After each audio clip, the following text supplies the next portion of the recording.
Buenos días. Hoy es una fecha luctuosa para la humanidad. En un día como hoy de 1945, estalló la bomba atómica sobre Nagasaki.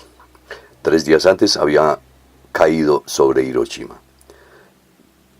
200.000 víctimas en Hiroshima, 174 en Nagasaki. Japón tuvo que sufrir además la simultánea declaración de guerra de la Unión Soviética, quien repentinamente invadió Manchuria, Sajalín y las Islas Kuriles. Después del ataque de los Estados Unidos, Japón se sumió en una crisis terrible. No solo fue económica, sino también moral, incluso espiritual. Habían quebrantado lo más precioso que ellos consideraban, su orgullo. Se habla de que luego de la derrota hubo miles de suicidios. El emperador Hirohito convocó el gabinete de Tokio dirigiéndose con toda su autoridad, e incluso mandó callar a la facción más radical. Ordenó finalmente a sus generales a aceptar lo inevitable y alcanzar de una vez por todas la paz. Así fue como, en primer lugar, grabó un mensaje en una cinta de audio dirigido a toda la nación, que al día siguiente fue escuchado por radio. Era la primera vez que el pueblo escuchaba su voz. Anteriormente, a través de los intermediarios era que expresaba sus órdenes. En este discurso pide disculpas por todo el sufrimiento causado, se pone a disposición de su pueblo y ruega a sus ciudadanos que se esfuercen en soportar el peso de la derrota. Algunos apartes del discurso. Después de meditar profundamente la situación general del mundo y de las condiciones reales en que se encuentra nuestro imperio hoy en día, hemos decidido tomar una determinación de acuerdo con la situación actual, recurriendo a una medida extraordinaria. Hemos ordenado a nuestro gobierno comunicar a los gobiernos de los Estados Unidos, Gran Bretaña, China y la Unión Soviética que nuestro imperio acepta las disposiciones de la declaración conjunta. Para alcanzar la prosperidad común y la felicidad de todas las naciones, así como la seguridad, el bienestar de nuestros súbditos, que es la inquebrantable obligación transmitida por nuestros antepasados imperiales y que se encuentra arraigada en nuestro corazón. Más adelante, por otro lado, el enemigo ha comenzado a emplear una bomba nueva y muy cruel, cuyo poder para hacer daño es en efecto incalculable, inmolando a un enorme número de vidas inocentes. Si continuáramos combatiendo, no solo resultaría en el desplome definitivo y aniquilación de la nación japonesa, sino que conduciría a la extinción total de la civilización humana. Más adelante. Tened cuidado muy estrictamente de cualquier arrebato. El suicidio no es el camino. Sabemos que para preparar la paz y reconstruir nuestro país, debemos soportar lo insoportable y sufrir lo insufrible. Continúen adelante como una sola familia, de generación en generación, confiando firmemente en la inmortalidad del Japón divino, conscientes del peso de las responsabilidades y el largo camino que nos queda por delante. Nuestra meta es el legado a dejar a nuestros hijos.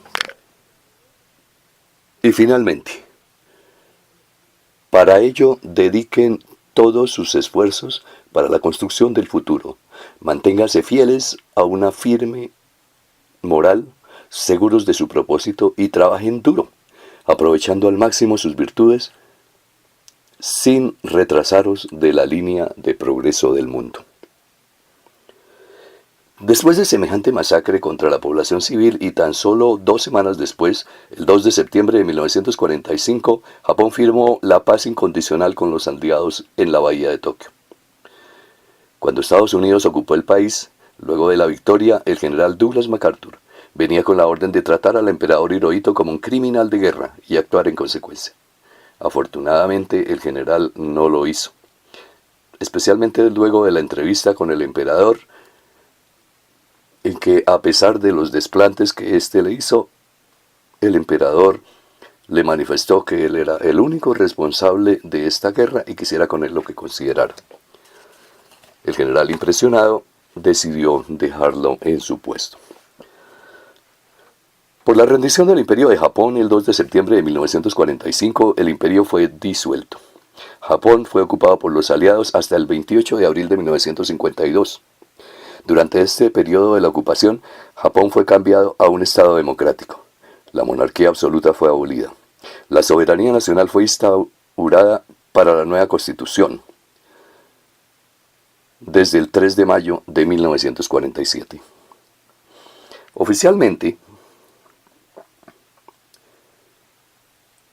el 1 de enero de 1946, el emperador Hirohito anunció a la nación que renunciaba a la descendencia divina de Kami y que desde entonces debía ser considerado como un ciudadano más. Durante la segunda mitad del siglo XX, Japón se caracterizó por lo que se llamó el milagro económico. Convirtió el país en una de las primeras potencias financieras e industriales del mundo y a su población en una próspera clase media, en menos de 20 años, gracias a la acción conjunta de la clase dirigente y la población. Pasó, pues, de ser una cultura medieval a una moderna. Las bombas constituyeron uno de los mayores genocidios cometidos contra la población civil. Como era de esperarse, quedó impune. Los vencedores pueden hacer lo que quieran sin problema. Esta acción causó una protesta general a nivel mundial. Los principales intelectuales formaron asociaciones para lograr que no se vuelvan a utilizar estos ataques con armas que no discriminan entre población armada y población civil. Se generó la idea de que no solo nuestra especie, sino todos los seres vivientes pueden desaparecer. Por ejemplo, si algún loco decidiera imponer su criterio con una bomba de cobalto. Sin embargo, la crueldad que nos caracteriza está buscando reemplazos con armas biológicas o químicas. Somos los únicos seres vivientes que buscan la forma de destruir masivamente a miembros de la misma especie. El ejemplo de patriotismo que nos enseñó el pueblo japonés no ha tenido en cuenta, mucho menos por nuestro país. Cuando salimos de nuestro territorio y nos encontramos con los paisanos, lo primero que nos dicen es que extrañan este país que tanto aman. ¿Pero será cierto que lo aman? ¿O es una clase especial de amor?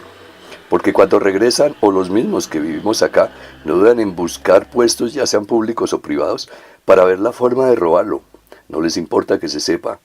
Porque como la justicia también está corrupta, pagan unos cuantos pesos y un cierto tiempo en la cárcel, con todas las comodidades que les puede proporcionar una buena cantidad de dinero, y salen a disfrutar de sus ganancias. ¿Pero a quién están robando realmente? A sus hijos. Están haciendo que nuestro país tan rico en recursos naturales cada vez sea más pobre. Decimos que este país es tan rico que a pesar de que lo han estado robando durante muchos años, todavía se mantiene en pie. Pero esto tiene un límite. Vivimos en un país empeñado. Los recursos naturales pertenecen a las multinacionales, los servicios públicos también, porque los gobernantes, además de aumentar los impuestos, buscan afanosamente entregar estos recursos por unos cuantos pesos, que seguramente se embolsillan alguno. No tenemos conciencia de pertenecer a nuestra tierra, de pertenencia de nuestra tierra. Un informe del 2006 decía que habían 700 multinacionales en ese momento y que aportaron 37.378 millones de dólares. ¿En qué se invirtieron? ¿Qué nos representó eso? Ahora, para las cifras actuales, seguramente va a ser muchísimo mayor. Estamos cambiando bienes naturales por dinero que no se ve. Por ejemplo, en las minerías, en lo que tiene que ver con minerías y minerales, el carbón, con multinacionales a cargo, la ExxonMobil y la Drummond de Estados Unidos, Glencore de Suiza. En el 2010 se extrajeron 74.35 millones de toneladas y es probable que sea más, si tenemos en cuenta que cargan un tren con 40 o 50 vagones y cada vagón puede meter 100 toneladas de carbón. Y esos son viajes diarios. Eso en el La Guajira, en el Cerrejón, que es el más importante. Igualmente en el Cesar y en Boyacá también hay minas de carbón. La extracción de oro es una de las prácticas mineras más destructivas y contaminantes. Es Colombia uno de los países más contaminados con mercurio. El 40% del territorio colombiano está pedido por concesión para la minería multinacional. El presidente insistía en consolidar la minería a cielo abierto y a gran escala, ya que para él constituye una de las denominadas locomotoras de la economía. Bajo el pretexto de que las multinacionales generan empleo y prosperidad, pero no hay nada más falso. Los impuestos de la extracción y la apropiación de los minerales son irrisorios, mientras que los que sí dejan las multinacionales son montañas destruidas. La contaminación del agua y masivos desplazamientos poblacionales. Colombia, pues, según un ecologista, dice que la gran minería únicamente puede ser hecha por multinacionales, compañías que se llevan el 96%. Teóricamente Colombia se queda con el 4%. Sin embargo, tampoco es el 4%, porque los impuestos que los colombianos pagan son usados para las exenciones tributarias. Es decir, los colombianos en su totalidad financiamos a estas grandes empresas extranjeras para que se lleven el 99% de nuestros recursos. El oro está principalmente por empresas multinacionales de Sudáfrica, Canadá y Estados Unidos. El ferroníquel, otro de los minerales de abundancia en Colombia. El principal, pues, es Cerro Matoso, en Córdoba. Y está bajo una multinacional anglo-australiana. Dice un informe de 2016 que el 49% de las multinacionales están en el sector de servicios, el 26% del sector manufacturero, el 15% está en el de comercio, el 5% en el agropecuario, el 4% en la construcción y el 1% en minas.